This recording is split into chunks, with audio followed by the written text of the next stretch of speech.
नमस्कार प्रिय विद्यार्थियों, आज हम पढ़ने वाले हैं मित्रों समास। क्या पढ़ने वाले हैं? समास। दोस्तों समास किसे कहते हैं? शब्दों के परस्पर मेल को समास कहते हैं। शब्दों के परस्पर मेल को समास कहते हैं। परस्पर मेल को समास कहते हैं। हमने जो है दोस्तों संधि पढ़ी है, बहुत ही बेहतरीन ट्रिक से। जिसने भी अभी तक संधि नहीं पढ़ी वो जाकर देख सकते हैं। और आज हम पढ़ने वाले हैं समास बहुत ही आसान तरीके से। तो देखो यहाँ पर लिख रखा है कि समास अर्थात संक्षिप्त रूप शब्दों के परस्पर मेल को ही समास कहते हैं। अब हम पढ़ने वाले दोस्तों समास के भेद कितने होते हैं। समास के होते हैं 6 भेद। कितने भेद होते हैं? 6 भेद होते हैं। अव्ययभाव समास, तत्पुरुष समास, कर्मधारय समास, द्विगु समास, द्वंद्व समास और बहुव्रीहि समास।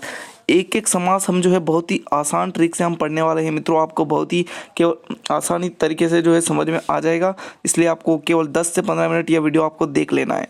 चलिए पहला पढ़ते हैं हम द्वंद्व समास। सबसे पहले हम पढ़ते हैं द्वंद्व समास।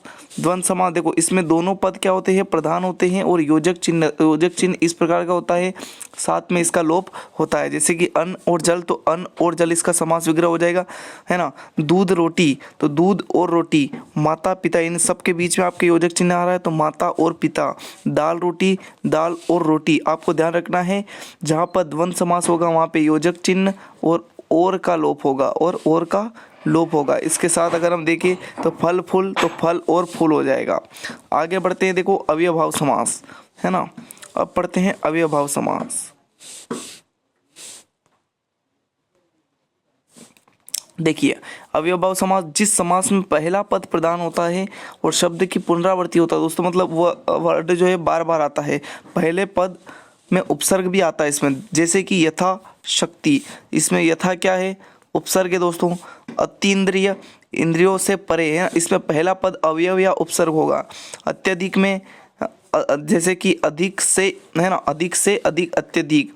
इसका अगर हम समास विग्रह करेंगे तो यथा शीघ्र, जितना शीघ्र हो। आकंठ, इसमें आ उपसर्ग आ रहा है, इसमें यथा, इसमें अति, इसमें अति, इसमें यथा।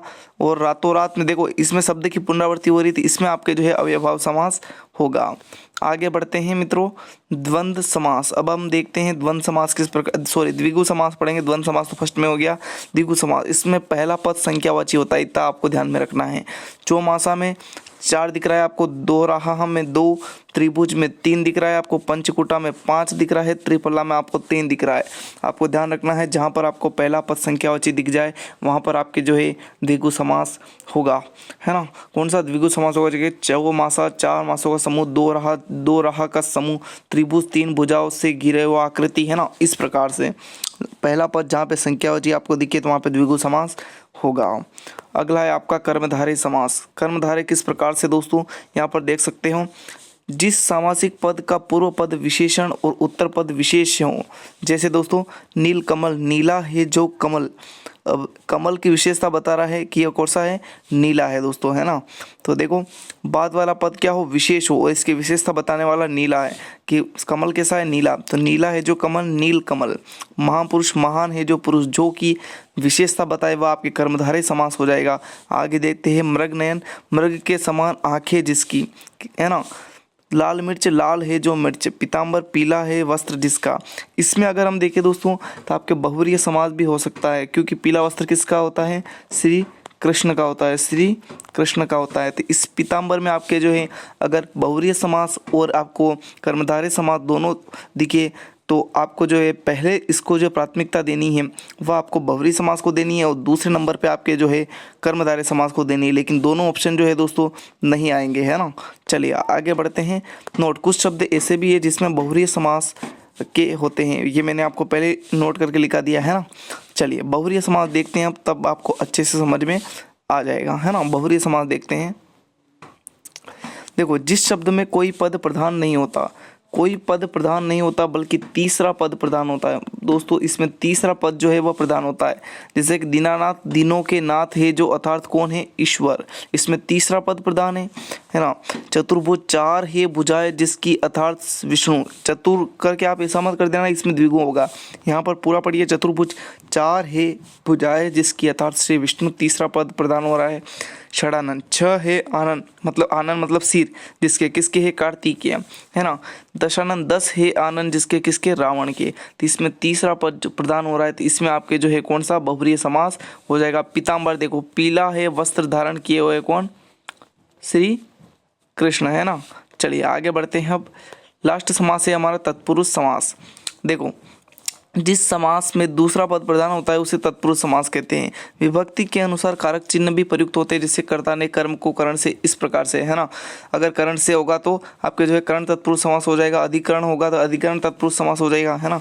ऐसे तो कर्म तत्पुरुष समास को का गम देखे तो कृष्णार्पण, कृष्ण को अर्पण, है ना।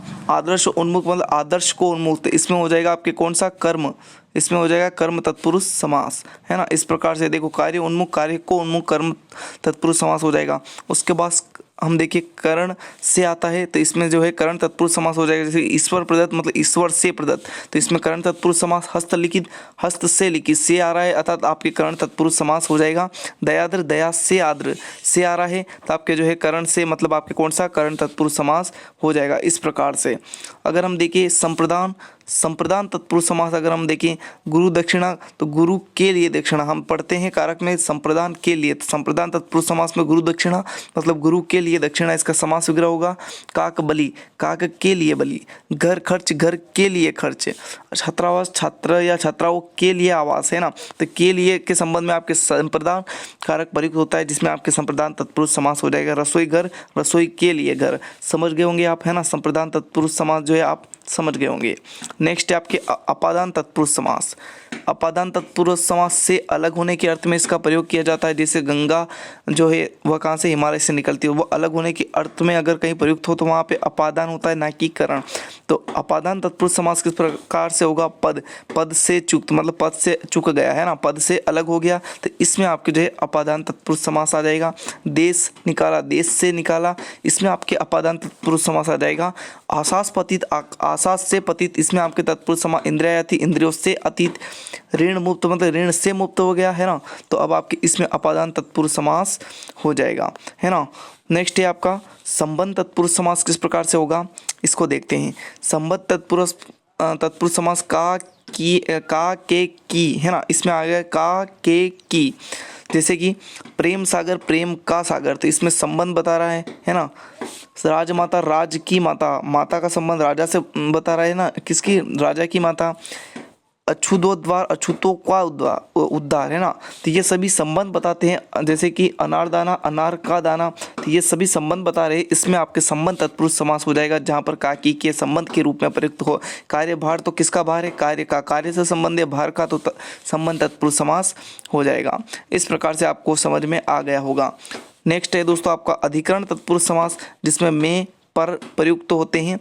जैसे कि वनवास तो वन में वास, है ना। जीव दया, जीवों पर दया।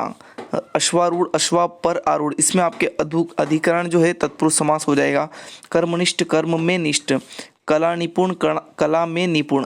तो दोस्तों इस प्रकार से आपके जो है सारे समास जो है वो आपको समझ में आ गए होंगे मित्रों, है ना। अगर आपको वाकई में सेशन अच्छा लगा तो सेशन को लाइक कर दियो। समास का एक भी क्वेश्चन गलत नहीं होने वाला है। सारे समास आपके क्लियर हो गए। मात्र 10 मिनट भी वीडियो नहीं है आपका और सारे समास आपके क्लियर हो गए। और यहाँ से क्वेश्चन आपके वैसे भी बाहर नहीं जाने वाला, यही समास आते हैं और ऐसे ही पूछे जाते हैं, है ना। तो आपको समझ में आया हो तो सेशन को लाइक कर दिए और चैनल पे बने रहने के लिए सब्सक्राइब कर दीजिए। आपके जो है शिक्षण वीडियो की क्लास जो है चल रही है रीट पात्रता की, वह भी आप ज़रूर लें। धन्यवाद।